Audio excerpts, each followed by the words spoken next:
PSG Fan TV, bonsoir à tous, bonsoir à toi Yang. Bonsoir. Tout le monde l'avait presque demandé. Doué était titulaire sur le côté droit ce soir. Bon, je dirais pas que c'est à la place de Barcola, il fallait faire tourner l'effectif. Ouais. Mais comment as-tu trouvé ce joueur? J'ai trouvé très très bien. Toujours bien en jambes, toujours à se proposer, à toujours tenter de faire des différences, parfois même en faire. Désiré Doué, il est sur sa pente ascendante qu'il a emmené vers l'équipe de France. Et ce soir, pour moi, il a fait un très très très bon match. D'accord. Certaines personnes l'opposent à Barcola. Mm. Est-ce que tu penses que c'est justifié? Est-ce que tu penses que... Qu'est-ce que tu en penses tout simplement?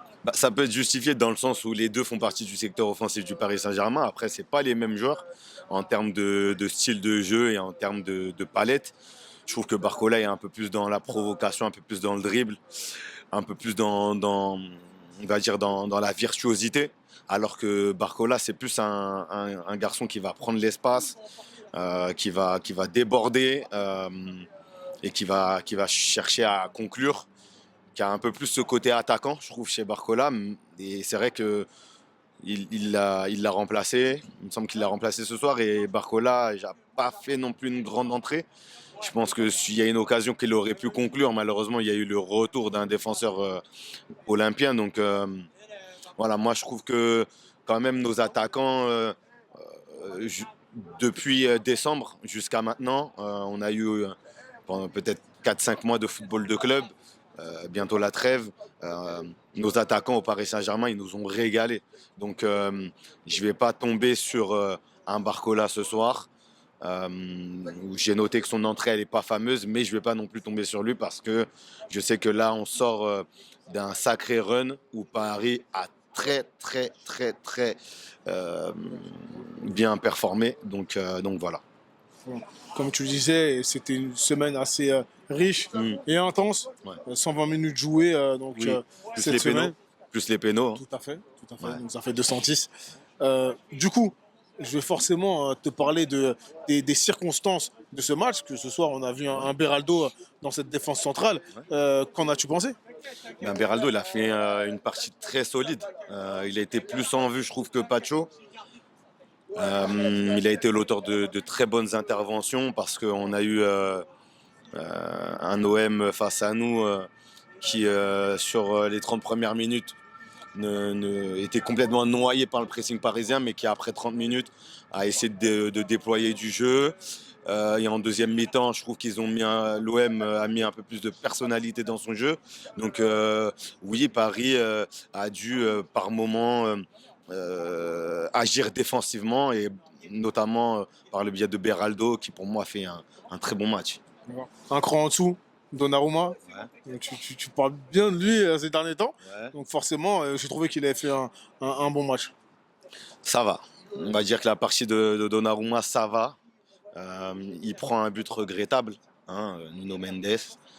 Euh, il prend un but regrettable, Donnarumma. Donc voilà, mais je pense que l'essentiel est fait. Il fallait s'imposer. On a pu voir quand même. Là, je vais passer sur Nuno. On a pu voir quand même chez Nuno Mendes. Ok, c'est un jeune joueur encore, 22-23 ans, mais voilà, il faut qu'il fasse attention à ses sauts de concentration parce que voilà, c'est vrai que il est fantastique offensivement, mais défensivement, on n'est jamais à l'abri, malheureusement, d'un saut de concentration de sa part. Et généralement, en tout cas sur les dernières semaines, à chaque fois que Nuno a eu un trou d'air dans son match, Paris l'a payé cash par la suite. Donc, c'est un bon joueur qui, je pense, devrait devenir un grand joueur, mais il faut qu'il s'améliore sur ce point-là. En tout cas, moi, c'est une des choses que j'ai vraiment vu ce soir. Très bien. Un mot à rajouter éventuellement côté supporter.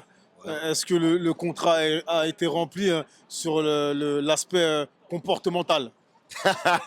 On nous attendait là-dessus. Ils avaient chaud. Il y a eu un brin de manipulation, je dirais. Mais non, les supporters, on n'est pas tombé dedans parce qu'on est des grands adultes, majeurs et vaccinés. Hein, on a un Paris Saint-Germain qui nous a envoyé des mails avant le match pour nous faire comprendre qu'il fallait respecter les 22 acteurs, etc., etc. Et à côté de ça, tu as la Ligue qui nous chauffe via le CM de la Ligue 1 sur les réseaux sociaux.